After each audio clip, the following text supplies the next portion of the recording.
6 ay bundan qabaq lazerlə damar əməliyyatı etdiyimiz bir pasientdir və bu pasientin digərlərindən əsas fərqli xüsusiyyəti Raynaud dediyimiz xəstəliyi, o cümlədən də revmatoloji digər xəstəliklərə sahib olmasıdır və revmatoloji xəstəliklərdə bildiyimiz kimi orqanizmin autoimmun prosesdir, yəni bir növ orqanizm özünü tanımır. Sadə dildə desək, orqanizm özünü yeyir.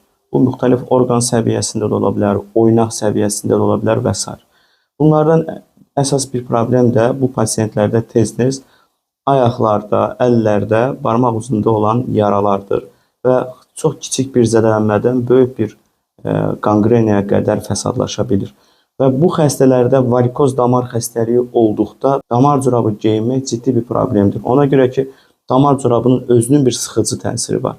Yəni varikoz xəstəliyinə görə bu adam damar corabı geyinməlidir, amma revmatoloji, Raynaud xəstəliyinə görə isə bu adamın corab geyinməməsi lazımdır. Ona görə də bu tip şikayətlərdən, bu tip narahatçılıqlardan əziyyət çəkən pasientlər bu problemi daha erkən dövrdə, vaxtında aradan qaldırmalıdır ki, irəli dövrdə revmatoloji xəstəlik aktivləşəndə damar corabı geyinmək çətinləşəcəkdir. Yəni, bu pasientlər nə qədər erkən dövrdə varikoz xəstəliyindən xilas olsalar, bu qədər bu xəstələr üçün faydalıdır.